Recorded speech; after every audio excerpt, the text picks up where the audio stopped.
it's a weird thing because you were so dominant and you looked so good, and yet it seemed like the chatter, at least online, was that fight should have been stopped a lot sooner, and it was almost egregious that it was going on as long as it did. Were you thinking the same as you're completely annihilating him in there? Yeah, I did midway through the fight, definitely in the third round. I looked up at the ref, and asked him, um, hey, stop the fight. But he would just move just enough, but he was taking some unnecessary damage, I thought. It's too bad. We're in the hurting business, but I don't want to see anyone get hurt unnecessary. It definitely should have been stopped. Did he say anything to you afterwards about why he let it go on as long as he did? No, no. Okay. A lot of people agreed that it should have been stopped, and I thought the same. I changed a lot of things up in this fight, and I think my movement really slowed him down. That was one thing I was worried about the most, was how much quicker he was, and I'm usually a pretty slow starter. But now I'm really finding my rhythm and putting things together with the new gym I'm training with, the Team Alpha Male.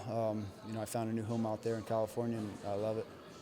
What were the big things that you really worked on that you feel that you came out looking so different? Definitely my movement, just constant level change in movement.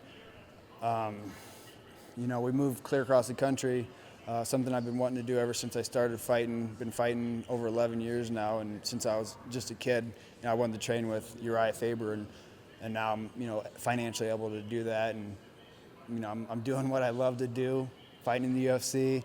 This is a dream come true for me, so I'm very blessed right now. I believe you were the underdog coming in. Did that kind of fire you up a little bit? Oh yeah, heck yeah! I want to always be the underdog. I like proving people wrong. That's all right with me.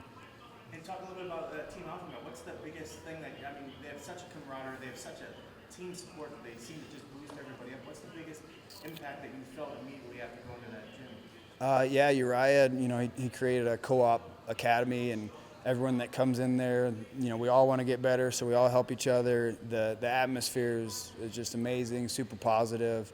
California, sunshine all the time. I'm from the Midwest, so I'm looking forward to the winters out there.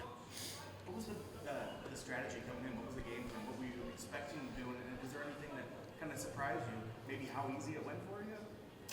Well, it wasn't easy preparing for it, and leading up to it. My whole career trickles down to this one match, and everything leading up to it is quite a bit, and I really wanted to finish. Sucks I didn't get to finish. It should have been finished. I hope I get a little extra check. That would really help us. And yeah, I'm super blessed and thankful. Were you aware of all the hype surrounding him, especially considering his debut? There was a lot of buzz surrounding Gavin. Were you cognizant of that? And Yeah, I watched him. He's a lefty.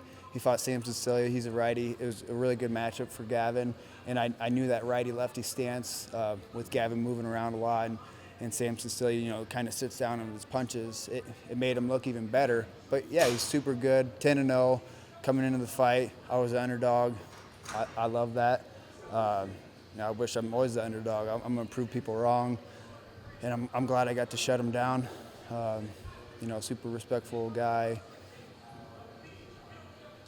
where do you think this places you in the division? Do you have an idea who would make sense for you next?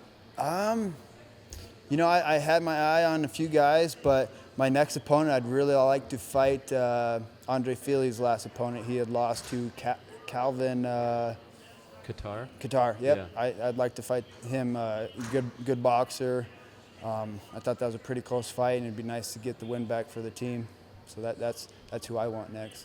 And could you just describe a little more what the vibe is like at Alpha Male these days? Because it seems like they've really done a great job of reinventing themselves, especially with moving to a new location. I believe there's a sponsor now where there's a bonus system involved. Sarah McMahon's there, Yair Rodriguez, the champ is there, of course. But slowly but surely, it feels like it's becoming now like a hub of not just the little guys anymore, but everyone's going Alpha Male. Oh yeah, there's a ton of up-and-comers. Like I said before, it's like a co-op, and there's massage therapists that come in and donate their time, and there's a lot of people that donate their time to help the athletes, up-and-comer guys, myself. It's quite the academy, and super blessed to be there. The Fu Manchu is fantastic, by the way. Thank you. Don't Yeah. ever get rid of that. It's my battle stash. Just for fights? Do you get rid of it when you're not fighting? Yeah, my wife doesn't like it very Come on. much, but I wish I could grow the mullet out myself, but it's a little too much. Just go full throttle. Embrace Yeah, it. man. It Embrace makes the me feel Midwest in you. vicious. Yeah, I love it. Cool. Thank Congrats. you. Thank you. Thanks, guys.